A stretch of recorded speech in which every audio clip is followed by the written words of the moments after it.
at any level, you're never going to get 100% of the kids that have been completely positively impacted by the learning that you're doing.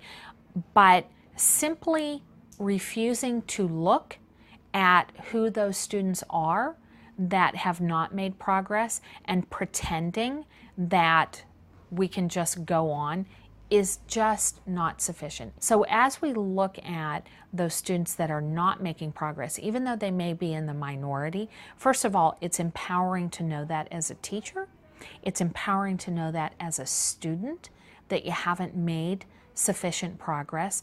And now we can enlist the aid of that student. How are we going to make more progress on this? How are we going to engage in some reteaching? Is there, for example, some peer tutoring that can happen within the classroom? As far as the checking for understanding, I definitely do think that that's important because, I mean, if we're not checking for understanding, I'm not going to know where my kids are at. I do a lot of give me a thumbs up if you're understanding. I tell them sometimes, you know, okay, if you're not understanding, give me a thumbs down. And if you're kind of in the middle, go ahead and give me a middle right here. When I get their exit slips and I see that they haven't mastered that learning intention, I know that I need to go back and reteach and be very specific on where the deficiencies are and also build on their strengths, because although they might not have mastered a concept, there usually is something there that they do feel confident and comfortable with, that I could use that to move towards the continuum of success. I understand that you cannot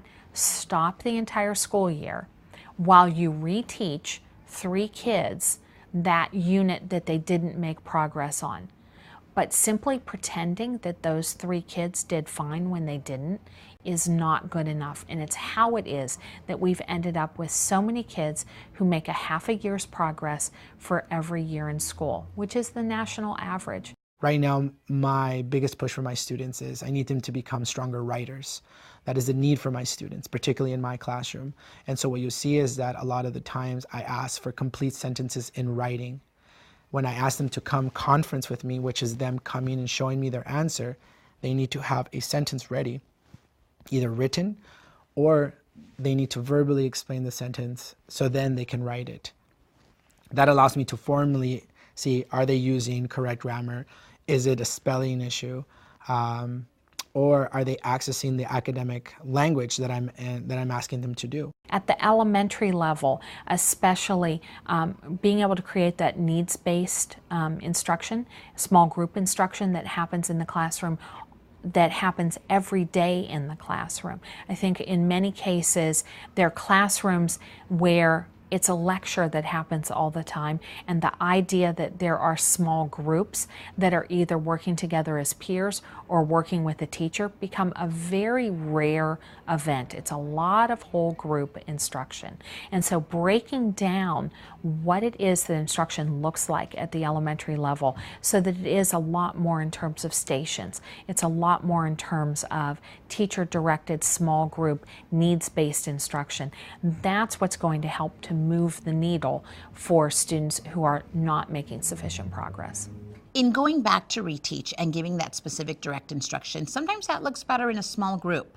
And so I pull students that have that similar need and some of those similar strengths, and we do a lot of small group instruction where it can be a lot more targeted and focused. And I could really hear individually their comfort level and their confidence with that concept. Show me in your book where you found out that the cat did not eat the mouse. Can somebody help? Let's see, find it in your book.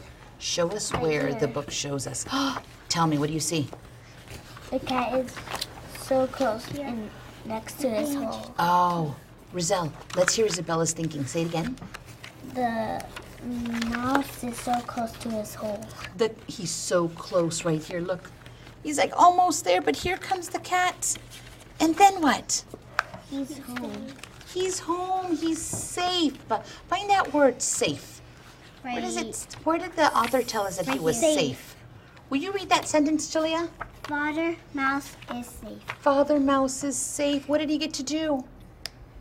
Eat the bread? Yeah, he got to eat the bread. The babies. Yeah. Now we really know Why? Where are the babies? Right there. Oh, they're probably back here. Now we know why the author chose that title, right? Brave Father Mouse. He had to be really brave to get food for his family. Yeah. I do a lot of walking around in my classroom, so it's really me scanning their work and being able to notice. I mean, if I see a student who has a blank page on their paper, then I know that they're definitely struggling somewhere, and that's when I'm going to strike up that conversation with them. Okay, so explain to me, where are you at right now? Where is it? What are you finding difficult? So definitely that checking for understanding is an important piece, and then that's also how I'm pulling my small groups also.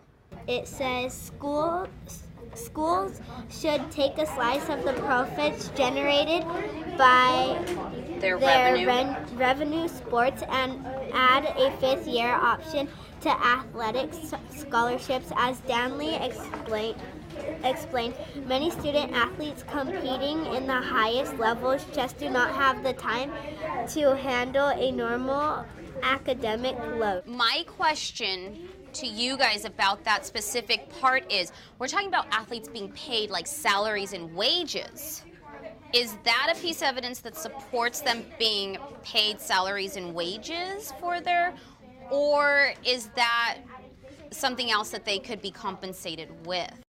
My assessments change depending on what they're really giving me in the moment. And what I mean by that is, if my initial planned assessment was to assess can they use the word interval in a sentence and really have it be relevant to the content, well, the majority are using it from the first practice. I need to adjust my success criteria right there and then to either up the rigor or go a different direction. So I think it's important to give multiple opportunities for students to consistently show you what are they understanding and what it is that's still a misconception.